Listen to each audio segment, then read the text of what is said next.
direto da Casa de Leitura do Legislativo Caxiense para mais uma edição do Café com Letras. E o nosso convidado de hoje, André Segala, nos traz aqui a Trilha Silenciosa, editada pela Quatrilho. E o André se propõe a um desafio complicado, que é falar sobre a morte. André, é um prazer tê-lo conosco. O prazer é tudo meu. Muito obrigado. Nós temos aqui uma série de... E aí a classificação também não é tão simples. Poderíamos chamar de contos, crônicas históricas. O próprio André, que é historiador, prefere chamar de micro-relatos. E aí nós temos digamos assim, um fio condutor de ordem cronológica. Começa desde a antiguidade, vem até períodos além do ano em que nos encontramos, para ver como a sociedade lidou com essa temática da morte. Eu gostaria, André, que já entrando no ponto principal do livro, tu começasses a detalhar como é que te interessaste pelo tema, como é que foi buscar ao longo da história esses personagens e construir esse tom romanceado do ponto de vista histórico. Bem, na verdade, o tema da morte, ele sempre foi um dos temas mais misteriosos da humanidade. É muito difícil nós termos uma resposta bastante clara, uma resposta bastante sincera a respeito do que acontece depois que as pessoas morrem. Nós temos, por exemplo, perspectivas religiosas, nós temos, às vezes, a filosofia, a metafísica, que nos ajudam a ter uma noção, mas nenhuma delas dá exatamente uma comprovação do que acontece com o indivíduo depois que ele suspira pela última vez. E justamente esse mistério é que me atrai. Na verdade, a literatura ela é repleta de relatos de pessoas que morreram. Quando nós pegarmos um livro qualquer de literatura clássica, literatura universal, sempre nós vamos nos deparar com este assunto. Eu posso mencionar, por exemplo, Dom Quixote, que ele é o maior livro, a maior peça de literatura da humanidade, excluindo aqui os livros religiosos, como a Bíblia e tal. O que acontece com o personagem principal? Ele morre. A grande literatura universal apresenta relatos de seres humanos que vivem as suas vidas intensamente e em algum momento eles morrem.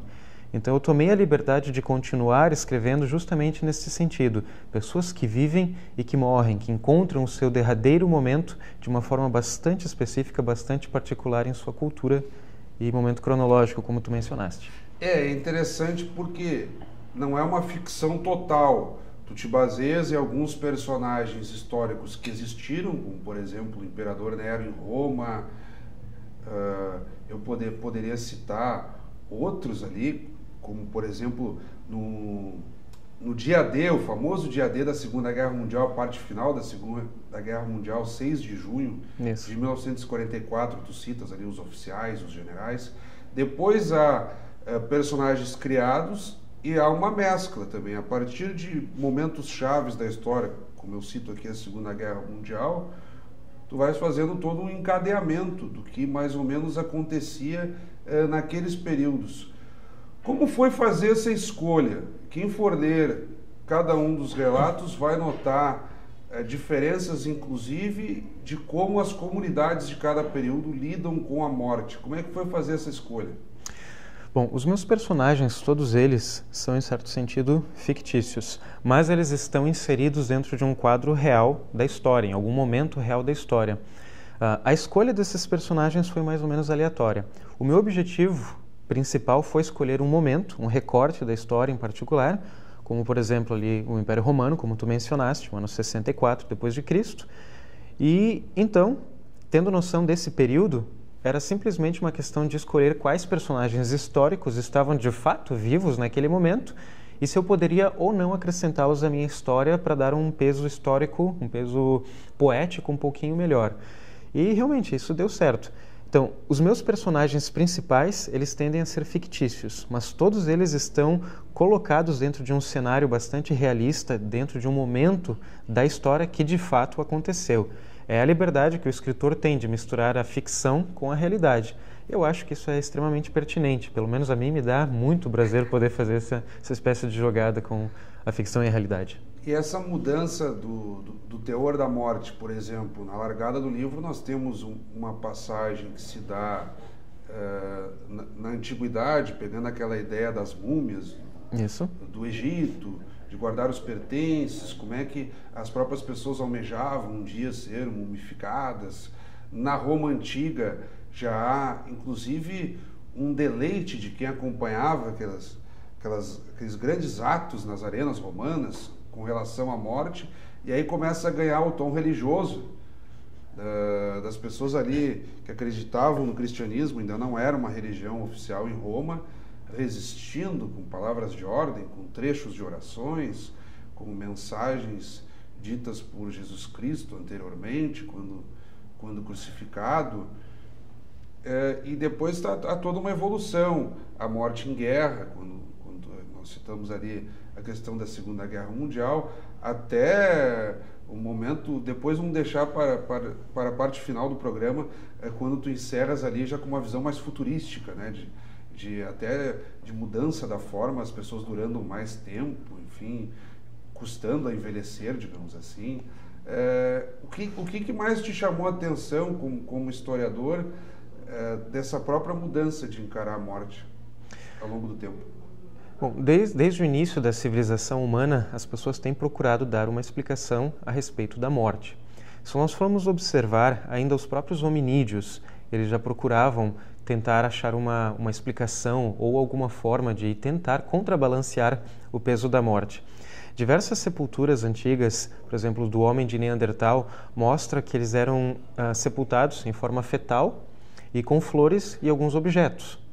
Então isso demonstra que já há aproximadamente 75 mil anos antes de Cristo, a morte já vinha pesando bastante na consciência da humanidade, dos nossos primitivos antepassados. E hoje em dia continua a ter esse medo, essa tentativa de conseguir uma explicação. O que muda, na verdade, é que hoje nós temos crenças religiosas bastante fortes e estabelecidas já há bastante tempo, que nos ajudam a ter uma perspectiva do que acontece depois. Então, hoje em dia nós temos a religião, mas houve épocas em que a religião não dava exatamente uma explicação para a morte.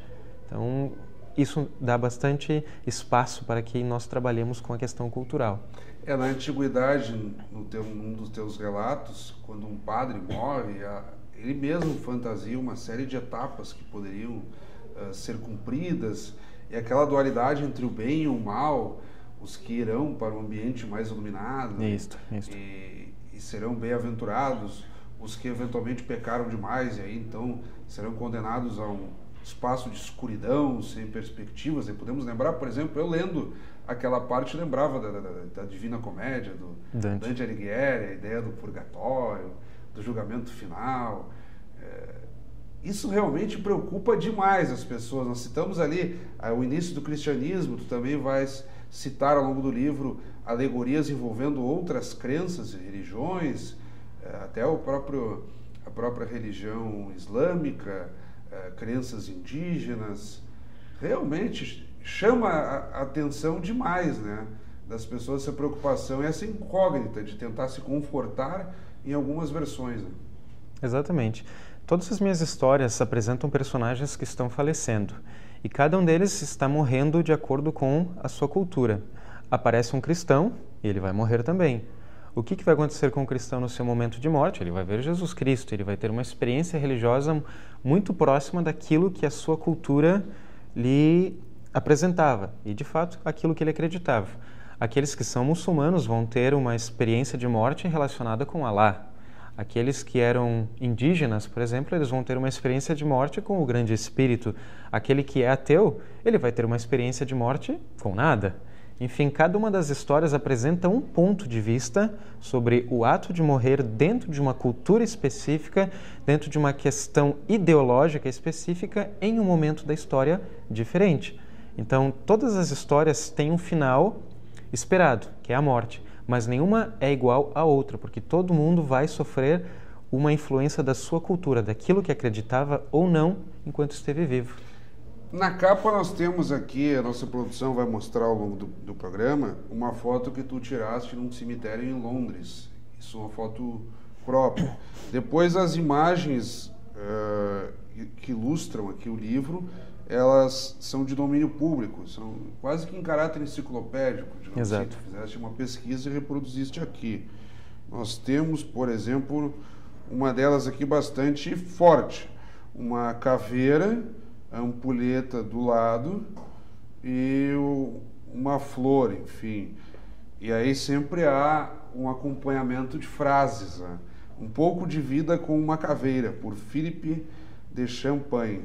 Olhos sobre painel, circa 1671, desculpa, tecemos e um. Então, aí a explicação, procura mostrar o contraste entre a vida, presente na flor, e a morte representada pelo crânio, que eu disse caveira. A ampola mede o tempo, mostrando que é inevitável que tudo que vive acabe por morrer, tal como demonstrado alegoricamente pelos outros objetos sobre a mesa.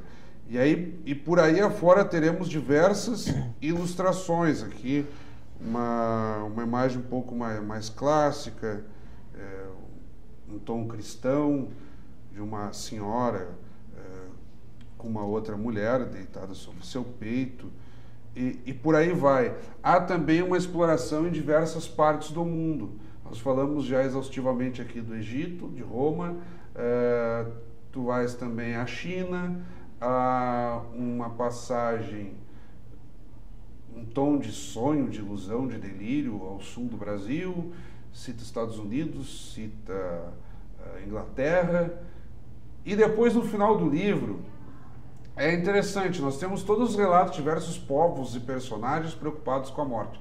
No final do livro temos a morte falando da sua experiência com todas as pessoas no decorrer do tempo. Isso. Quer dizer, como pensar isso da morte falando sobre os que morrem? Essa é a grande liberdade literária que o escritor ele tem. Nós começamos a contar, pelo menos eu comecei a contar no meu livro, a história de seres humanos, sempre em terceira pessoa. O fulano de tal sofreu dessa forma, aconteceu isso, aconteceu... Um micro-relato histórico. Mas ao final, o último dos relatos, a última dessas histórias ficcionais, ela assume um caráter diferente, porque eu paro de falar em terceira pessoa e passo a falar em primeira pessoa. Eu assumo a voz, né? Como escritor, eu assumo a voz da morte em pessoa contando o seu relato, a sua trajetória e o porquê ela precisou levar cada um desses indivíduos. E eu procurei deixar bastante claro em determinado momento da frase dela em que ela diz: vocês podem me acusar de ser injusta, de ser má, de levar as pessoas boas do meio de vocês. Vocês me acusam por ter tirado de vocês Madre Teresa de Calcutá, Martin Luther King e pessoas boas como essa. Mas vocês também têm que me agradecer, porque é graças a mim que vocês vivem sem Tomás de Torquemada, sem Adolf Hitler. Então a morte, ela explica que, por mais que seja terrível o trabalho dela, é um trabalho justo, porque ela tem que levar a todos indistintamente, o pobre, o rico, o bom e o mau. E isso é extremamente pertinente. A justificativa do equilíbrio. Exato. Eu até queria ler um trecho, porque quem for deparar com o livro vai notar sempre assim um título de tempo, por exemplo, Estados Unidos da América do Norte, Natal de 2013. Um outro título aqui, vou escolher aleatoriamente. Tóquio, Japão, outubro de 1987. Essa última parte da qual estamos tratando, todos os cantos do universo em qualquer tempo, dia ou era. É realmente perturbador saber como todas as criaturas me temem. A morte falando. Não existe um sequer que tenha prazer em saber que eu existo e que tudo aquilo que eu faço é necessário. Sou ao mesmo tempo a companhia mais presente e a que menos é esperada. Sou a certeza maior de tudo e de todos, mas sou a mais incompreendida. E aí o relato da própria morte se justificando o porquê. E aí é interessante a existência da morte para provocar a não existência, quer dizer, é um jogo extremamente contraditório e por isso que as pessoas ficam tão perturbadas, né? Porque a gente tem a certeza de que vai morrer, mas a gente não sabe o que é, né? Exato, exato. É justamente o fato de nós não sabermos o que existe lá do outro lado e especialmente não sabermos quando ela vai vir, é que nos dá todo esse medo, toda essa expectativa. Na verdade, a palavra medo em si nem é a palavra correta a utilizar em relação à morte, porque nós não vivemos exatamente com medo da morte, nós vivemos normalmente, porque nós já assimilamos desde o nosso nascimento de que isso é inevitável. Então, aquele que fica pensando, meu Deus, algum dia eu irei morrer, esse vive com medo. Agora, o indivíduo que vive a sua vida normalmente, sabe que ela vai vir, mas não fica se preocupando ou esperando isso, né, de alguma forma. E nessa pesquisa histórica, nós tratamos aqui de mortes, por exemplo, no Império Romano, nas arenas, as pessoas comemorando a morte de alguns, numa exaltação, numa provocação de sofrimento ao extremo daqueles que estão ali submetidos, a morte em guerra, como tu também exploras aqui, a morte natural daquele que por exemplo, no país de Gales é citado ali, no contexto da família real da Inglaterra, a morte de um sábio aos 115 anos de idade, se não estou enganado. Como discernir o impacto dessas mortes? Qual que, a teu ver, seria mais, digamos, sofrida ou mais incompreendida, que as pessoas, de certo modo, não se conformam? Nós podemos pensar, o sujeito morre numa idade avançada, numa condição interessante, é muito diferente daquele que é atropelado, que é assassinado. Nessa tua pesquisa, como vê a reação das pessoas ao tipo de cada morte? Bom, na minha literatura eu coloquei diversos relatos diferentes. Um deles é de uma criança que vem a falecer nos Estados Unidos em 2006 e depois ela tem os seus órgãos doados. Eu procurei ser bastante claro nessa questão da doação de órgãos dessa menina, justamente por ser uma criança, para deixar claro que ela morreu, mas ela não desapareceu. De alguma forma, ela continuou viva através de outras crianças que puderam sobreviver graças à generosidade da família. Já outros personagens, eles simplesmente morrem e desaparecem por completo. Como, por exemplo, há um relato, já no período da Renascença, nas grandes navegações, em que um português que sofre de escorbuto é simplesmente enrolado em panos e arremessado ao mar. Então, são mortes diferentes. Uma que cai no completo esquecimento e outra que passa para a posteridade. Da mesma forma como há o falecimento de um sacerdote egípcio com todas as suas grandes pompas, o seu embalsamamento, e existe o falecimento de um indígena que é simplesmente sepultado com as suas honrarias locais e depois nunca mais se sabe nada a respeito desse indivíduo.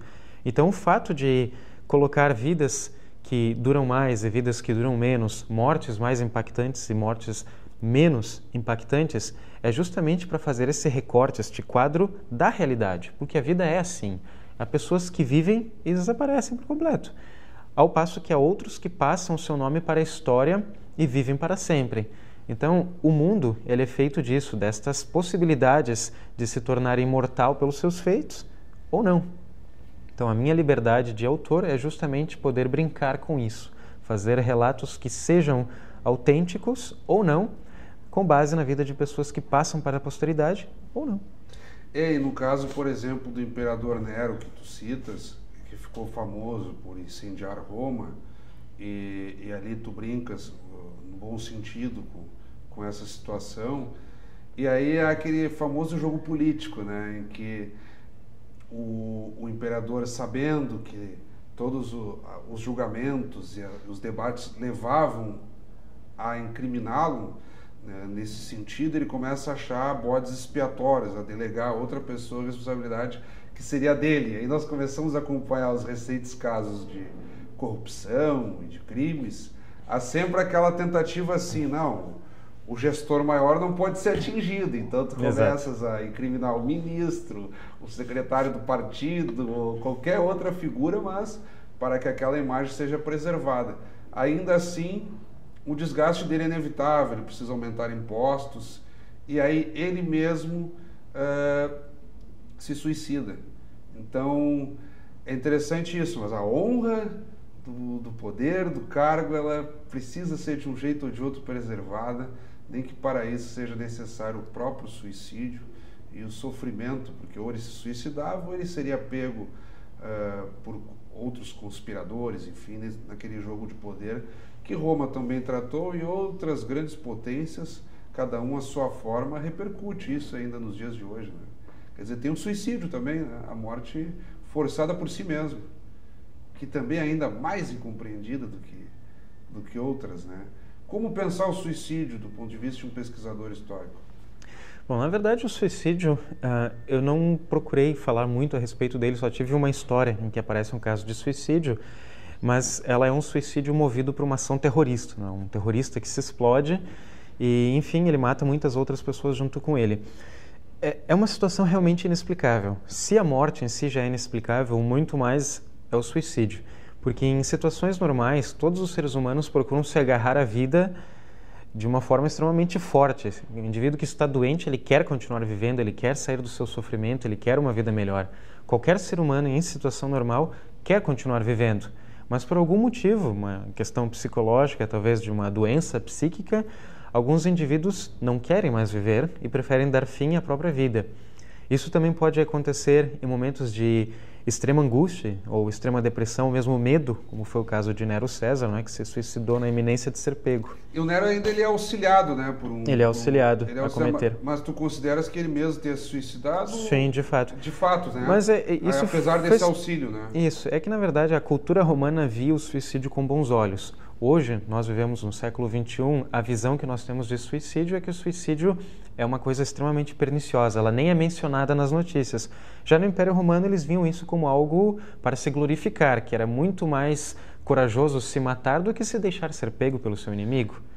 Ainda que é interessante, vamos supor, eu cito esse atenuante do auxílio, ele foi auxiliado por alguém, mas ele idealizou o próprio suicídio, isso é muito forte. Né? É claro que eu dou para isso... planejamento ainda, né? Claro, é claro que eu dou para essa visão um ar de covardia da parte de Nero, porque ele havia feito coisas grotescas em vida, não é? E quando ele se viu perto de ser pego pelos seus inimigos, covardemente ele preferiu ser morto do que responder pelos seus crimes. Então também tem essa questão, não é? André, eu quero te agradecer, nós estamos chegando à parte final do programa e eu gostaria que de uma forma breve, de repente abordasses algum ponto que não tratamos até aqui, faça tuas considerações, digamos assim. Tentamos aqui de uma forma breve fazer alguns recortes, mas sem dúvida é difícil dar conta de toda a história. E quem nos acompanha tem que ler o livro, né? Nós estamos aqui basicamente fazendo provocações, né? De fato. Se eu pudesse resumir toda a minha obra, todo o meu livro, A Trilha Silenciosa, em uma única frase, eu diria o seguinte: se queres bem aproveitar a tua vida, pensa na morte. O fato de eu escrever sobre a morte não é para incutir medo nas pessoas ou para tentar, enfim, fazer apologia ao fim de tudo. Eu não sou um nihilista. Muito pelo contrário, eu tenho uma paixão ardente pela vida.